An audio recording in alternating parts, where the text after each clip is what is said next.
And dive into what I'm going to talk about. How many of you have a newborn or preborn? Newborn or preborn?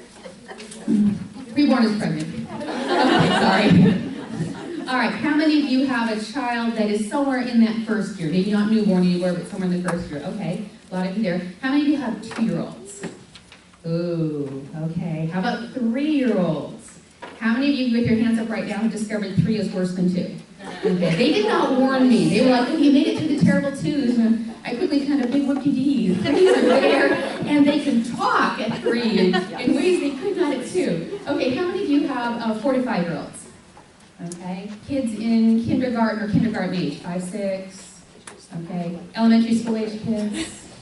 Okay, junior high age kids. Okay, some of you are just popping your hand up from everything I'm asking. All right, anybody else have high school kids, college-age kids? Okay, there's a few Memento moms who are at the stage on that. Well, I didn't know about MOPS when my kids were little, or I would have probably joined 5 different groups, so I could go, maybe 10, so I could go every single day of the month. My daughter used to travel with me when she was still in high school, and she would go like, Mom, this is so cool. This is just like me and my friends, only they're older and even cooler. I can't wait till I can be a MOPS mom. And I'm like, you lucky bum. I'd love to be a MOPS mom. So it is a privilege to be here to share with you a little bit about my journey. How many of you have noticed, especially when you're in times of conflict, that your child is not a carbon copy of you?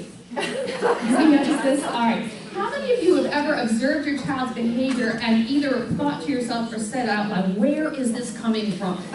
And you really want to find the other family member and point in that direction. I'll never forget, it's going on 23 years ago that my daughter was first laid as a newborn in my arms, and I looked down at her and I just kind of blurted out this real spontaneous thing. I looked at her and I said, oh, so you're the little person I've been waiting 9 months to meet. And I think that was the first moment it occurred to me that she was not an extension of myself. That she wasn't just a little mini me, but that she was this completely unique, separate individual with her own completely different personality. Now, by today's standards, I was a fairly young first-time mom. I did not make it to my 23rd birthday before I had my first child. We will not discuss the wisdom of this. And I am the youngest in my family. My husband's the youngest in his family. I had never babysat in my life. So my first experience with a newborn was my own firstborn child. So the one thing I had going for me was that I had spent quite a few years studying the personalities. My mother went to hear a speaker when I was 16. She came home, gave us all the tests, and she learned that her worst fears were true. She was the only sane human being in a house full of crazy people, which you'll find out in a moment means that she was the only analytical person in a house full of expressives. But I started learning the personalities and discovering that some things I had thought about myself were absolutely not true, because by the time I had first heard about the personalities, I was deep in the depths of an eating disorder that almost killed me. I was actually hospitalized for 6 weeks when I was 17 years old because of anorexia and bulimia. And that eating disorder came about because I was trying so hard to be somebody that God did not create me to be. Some of you may know what that feels like. And so when I got a hold of the personality information and I started exploring, oh, maybe I'm more this way, maybe I don't have to try so hard to be this, which doesn't really seem to fit. Once I especially got out of the house, went on to college, and had the freedom to really explore who God knew me to be, I discovered I actually kind of liked who that person turned out to be. So the information I'm going to share with you today literally is something I believe God used to save my life. And then it has absolutely rescued my marriage. My husband and I celebrated a quarter of a century on 9/11, and we would never have made it because he and I could not possibly be more opposite. When we go through the assessments now, it's funny. I answer one way, he answers the exact opposite. It's not on purpose, it's not like reactionary. We just happen to be polar opposites. And the information I'll be sharing with you today is stuff that has helped us, I'm not even going to say understand each other, but at least comprehend that the other person is not intentionally trying to drive us crazy, and that God put us together as very different people for a purpose. And then it's also allowed me to be the kind of mother that each of my children needs to be. Because if you have more than one child, you know that what worked for one, does it work for the other necessarily? Not necessarily, all right? And so my kids are very, very different personalities. So this information has allowed me to be the kind of mother that I wanted to be and that my kids needed me to be. So we're going to start out with the, and I'm going to use the words that I've used that are in Kathy's book. I'm going to use the terms expressive and analytic, and driver, and amiable. Some of you may be familiar with the sanguine, melancholy, choleric, and phlegmatic, which is what I was trained in. They're basically the exact same thing.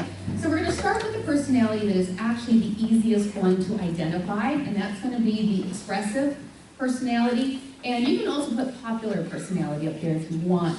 So for each personality, we're going to look at visible clues. We're going to talk briefly about their goal, 2 of their primary emotional needs, and then I'm going to give 2 things to do as a parent when parenting this child and 2 things not to do. So, all right, buckle up your seatbelts. Here we go. All right, for the expressive personality, the visible clues, first of all, are that they are open. And you want to guess what the first thing is open in this child? Their mouth. They are talkers. They wake up talking, they talk throughout the day, they go to sleep talking. I think they can talk on the inhale as well as the exhale. They are constantly talking. Their body language also tends to be very open. This is a child who loves to hug and grab and touch. I'm part sanguine. When I was a child, I would just run up at church. I'd run up to people's legs and hug them and then look up to see who they were. I had no fear of strangers, no stranger danger. I love to touch and get to know people tactilely. And then also their lives are very open. There's no such thing as a stranger to an expressive, and there's no such thing as a secret. So be very careful what your expressive child say, because it's very likely to get broadcast elsewhere. So the first visible clue is that they are open. The second one is that they are loud. So, want to guess the first thing about them that's probably going to be loud? Their voice. They're talking, and they're generally talking loudly. So if I were to go into the Mopette's room, it's generally not hard to find who the Satans are. You just follow the sound, and there they are. The other thing that's often loud about them is their color choices. You can go to Jamboree and buy these beautiful matchy-matchy outfits, but then they get to that stage where they absolutely insist on dressing themselves. You know what they do, right? They grab one piece from one outfit, another piece from a completely contrasting outfit, socks don't match at all, and they put it all on, and they think they look fabulous. And you're like, we can't leave now. We are not going to box looking like this. But they think it's great.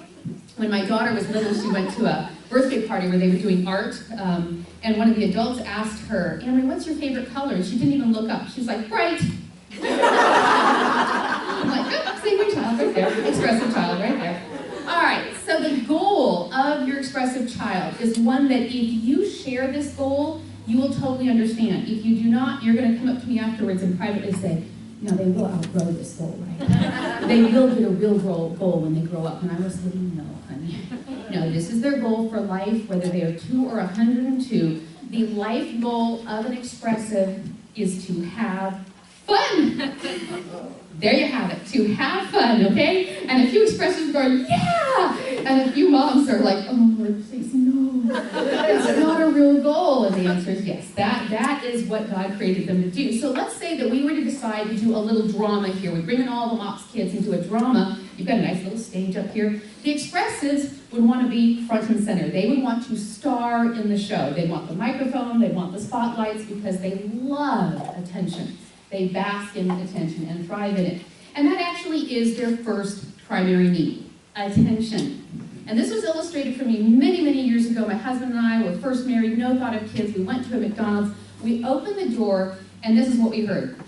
Mommy, mommy, mommy, I bit his head off, I bit his head off, his head, and I bit it off, I bit it off, I bit it off, I bit his head off, I bit his head off, mommy, mommy, mommy. And, you know, we walk in, and this is going on for minutes at a time. And I overload auditorily very quickly, so I'm like starting to twitch already. And we look, and we see in the corner is this about 2 to 3 year old child. And what he has done is he's taken McDonald's land cookies and bitten the heads off all the characters. Now, I don't know what this says about him, but what interested me the most was his mother, poor soul.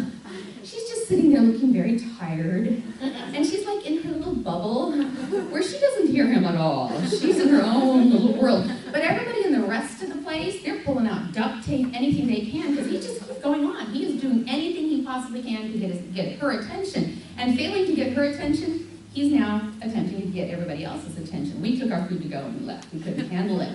But to me, this illustrates that if your expressive child cannot get positive attention, guess what they will go for? Negative attention. Because bad breath is better than no breath at all. So let's say you were running a little late for the MOPS meeting this morning, and your expressive child wants your attention, and you just don't have time to give it. Oops!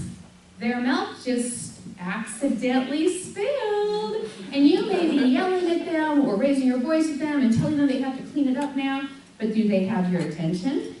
Oh, they sure do. And there is some place in their heart that is getting that need for attention met. So when it comes to shoving aside that expressive child because you don't have time to give them the attention that they want, I'm not saying cave in every time. That would be very bad, but just be aware that if you can't give them the positive attention, you may be paying it in 10 times as much time when they go for the negative attention. The second major need of an expressive personality is approval. Now, when I was pregnant with my daughter, I had this habit of thinking books will solve any problem, and so I bought every book on how to raise a child and not make any mistakes so they would turn out perfect, none of which is true, it's all a lie. But I bought the books and I read them, and in the early 90s, what they said not to do was don't praise your child. All right, I could affirm her, but I could not praise her. Don't look at me like that. I know, I was nuts. And so she was about 3, and she came up to me with the latest thing she had drawn. She's like, "Look, Mommy!" And I'm thinking, I can't praise her. So I say to her, "Oh, honey, I see that you've been coloring with your crayons. How does this make you feel?" I know. And so she kind of like slumped, and she's like, "Mama, you were supposed to say it's beautiful." She went off, and she was right, of course. All she wanted me to say is, "Oh, honey, it's beautiful." And she would have gone off and drawn me 20 more and been perfectly happy and would not have been psychologically scarred for life because I praised her instead of whatever it was that started. All right, so the 2 things to do when parenting and expressive. The first one is to look them in the eye and to give them time. Look, listen, and give them time. If you want to kind of dovetail some of this with the love languages, I think that with your expressive, one of their major love languages is time. And again, that's hard because we're busy, we're multitasking. And my daughter used to get up in the morning and she'd come find me in the kitchen. I'd be busy fixing breakfast. Now, if any of you have kids who start telling you a story, but if you're not paying attention, they start over. And then if you're still not paying attention, they start over again. And so she would talk to me to the side of my head, and I'd be like, that didn't count. That was not attention in her mind. And so I'd go upstairs to kind of escape. She like stalked me. As soon as she could walk and talk, I just felt completely stalked. And so I'd like go up the stairs to escape her and toddle. She'd follow me up the stairs. And so finally I discovered that if we got Mount Washmore, you know, the laundry all clean, or whatever we were sorting the laundry between us, she could see my face and I could see hers. As long as we were kind of having this face-to-face eye contact and we were busy sorting laundry or whatever I was doing, she was happy. She felt like she had my attention. And it wasn't actually a dialogue. She didn't want me to talk. She just wanted me to listen to her, and she wanted to be able to see my face and have me see hers. And that to her is what counted as actually getting that listening time. The second thing to do with an expressive child is to say positives over and over again. All children are like this, but I think especially the expressive personality is like a cup that has a little crack on it. Maybe you think of their heart as a love cup that has a little crack.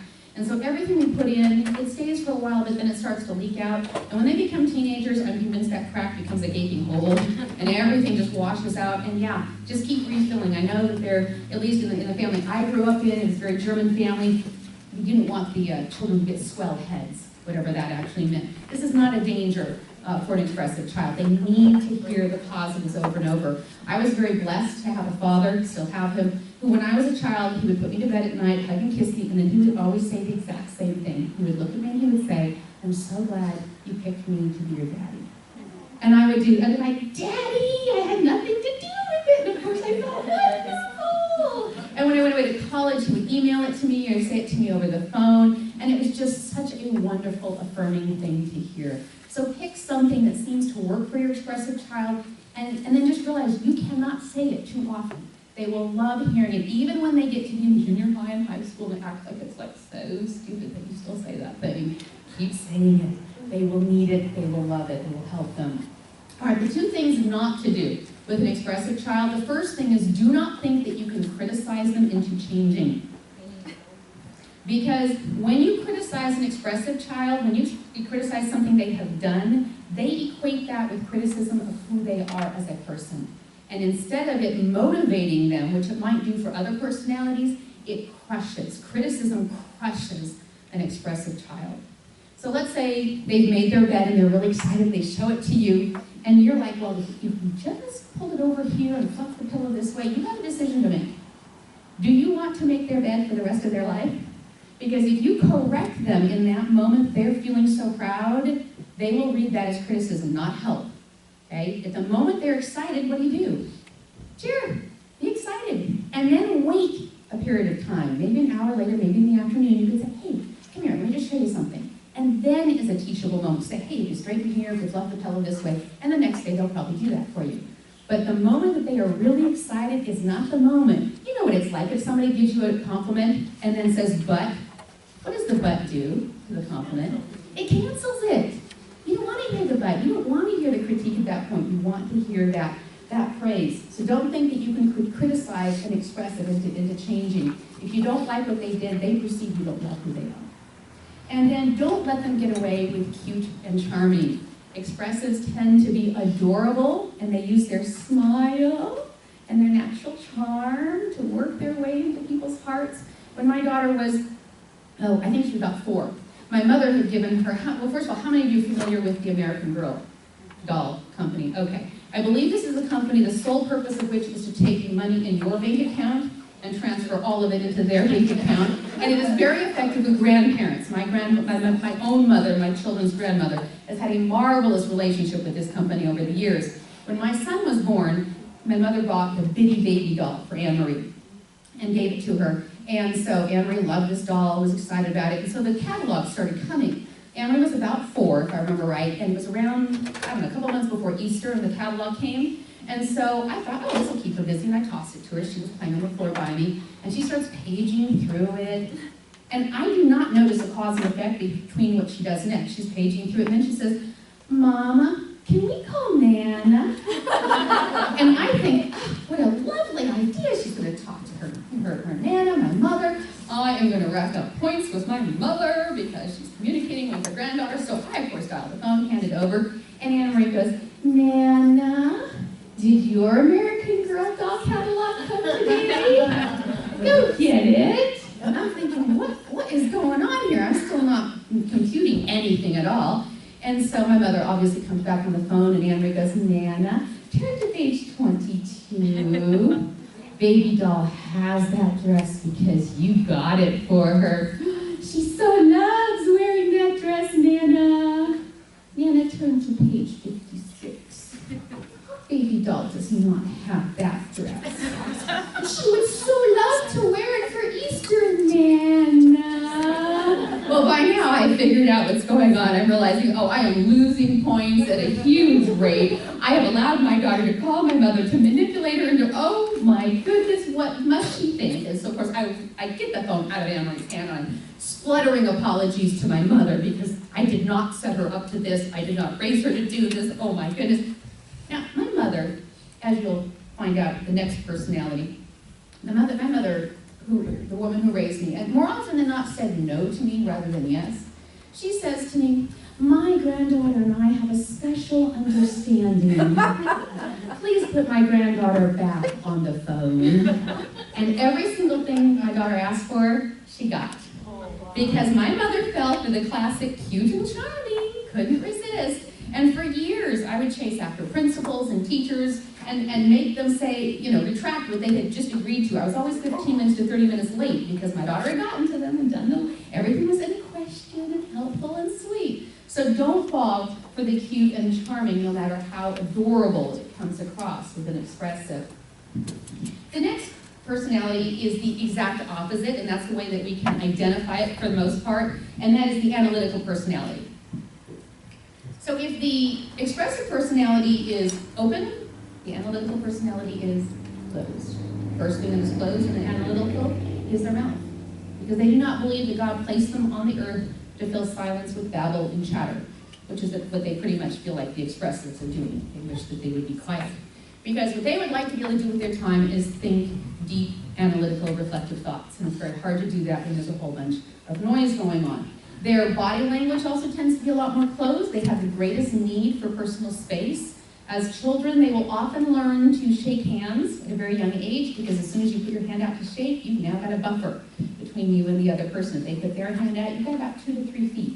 And so that kind of gives them a protective bubble. My daughter was always very huggy, almost clingy. People thought she was insecure. It was like, no, she just likes touching me. She just likes hanging on. She enjoys the touch. My son orbited me. He didn't want to be touching me. He didn't want to be too far away from me, but he orbited me in about a 3 to 5 foot radius. You know, I was like the sun, and he was all. But if I would reach out and ruffle his hair, he'd be like, ah, you know. And it wasn't the hair. It was the don't touch. Leave my space alone. The other thing that and their life tends to be much more closed. All right, they will tell you things on a need-to-know basis, and you'll be kind of surprised at how little they think you need to know. You send them off to preschool, and something fabulous might have happened that day, something awful might have happened that day. What will you hear when they get back? And you ask them, so how was your day? Fine. If something wonderful happened, they don't want to get too optimistic, because if they repeat it again, they might start to expect good to happen. And if something awful happened, they already had to live through it once. Why would they want to relive this horrible experience a second time? So just one word is generally all they want to share. And then, unlike an expressive who is loud, they tend to be quiet. Their voices tend to be much more quiet. And if you're in a group with a analytical child, and they start to tell a story, and somebody, probably an expressive, interrupts them, they probably will not pick up and continue that story without somebody saying, go ahead, Johnny, continue, you were talking. But they will feel hurt that nobody noticed, that nobody cared enough about what they were saying to continue. So it's important, if you're in a situation with an analytical child who's gotten interrupted, yes, they need to learn to advocate for themselves and to continue, but we also need to be sensitive to the fact that they really do need a little encouragement to pick back up and keep going. Their color choices also tend to be much more muted. Pastels, monochromatic, your navies, your khakis, your grays, taupe, ecru. And it's because they don't want to be noticed. They do not want attention. They want to blend in. Exactly the opposite of the expressive. Now, the goal in life of an analytical personality is to achieve perfection and then keep things that way. So if we were to do the little drama with all the mopettes, and your expressives were to be up here starring in the show, the analytical children would stand by going, oh my goodness, what are those fools that they're doing? They need some order. And so they would become the producers who would take care of all the details and make sure that everything happened in an orderly fashion and that every single little detail was attended to. And they have two basic needs. The first one is order. And I spoke to a MOPS group in San Jose a while ago and had a mother tell me about her two twin boys. One was an expressive, and the other one was analytical. The story just cracked me up to no end.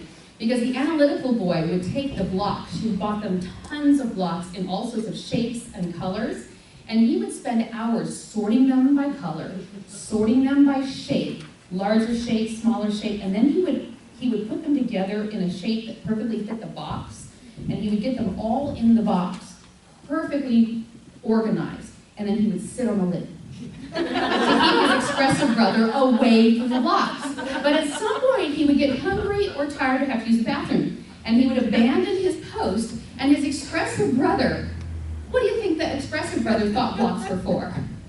Playing with. He would get the box, dump them all out, mess everything up, spread them all over the room, and the analytical brother would come back in, heave a big sigh of dismay, and start the process of organizing them all over again. So order. If you've got an analytical child, you've probably already seen them organize all their stuffed animals, smallest to largest, things in color order. They thrive based on order. And the second one is sensitivity. My daughter was about 4, my son was about 2.5, and I had disciplined Anne-Marie. And any of you have a child that fake cries for attention? Anne-Marie was doing the fake cry up the stairs. I mean, she was really doing a lousy job. She just wasn't putting enough gut into it. So I'm sitting on the couch reading a magazine, waiting for her to get to her room, have her time out, and then I was going to go get her.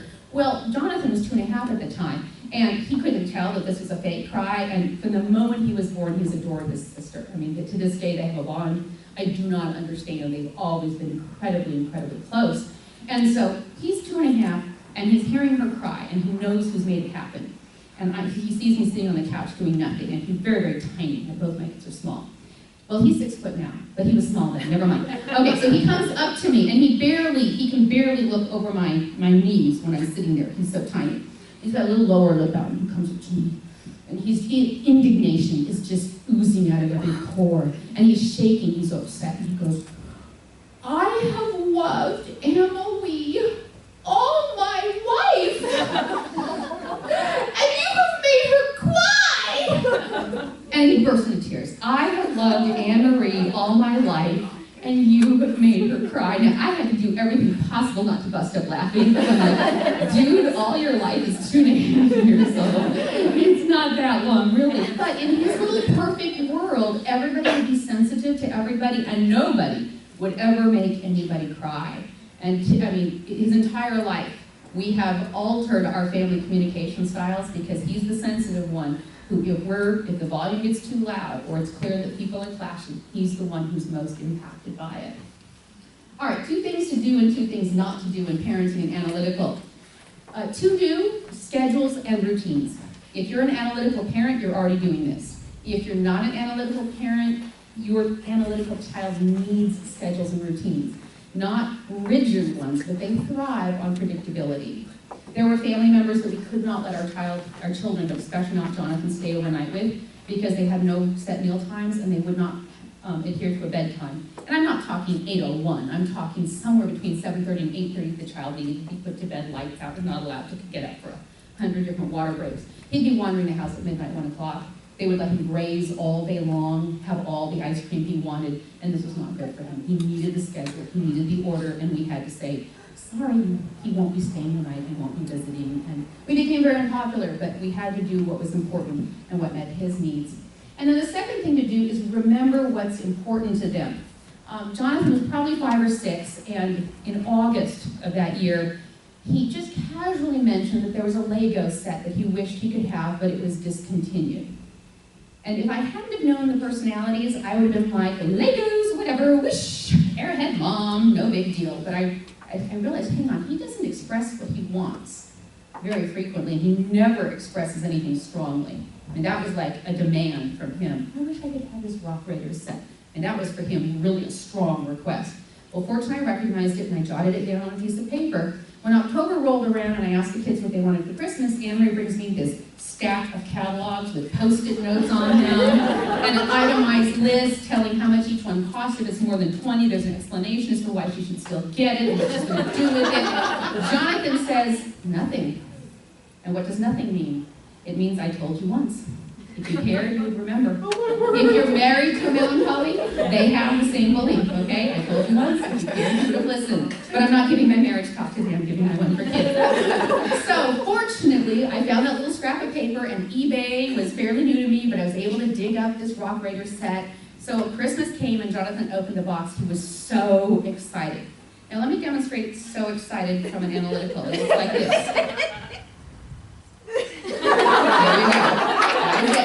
But he gave me this little smile, and there were 2 things in that. First of all was, I love my new Rock Raider set, and I can't wait to build it. But the second thing in there was, you get me.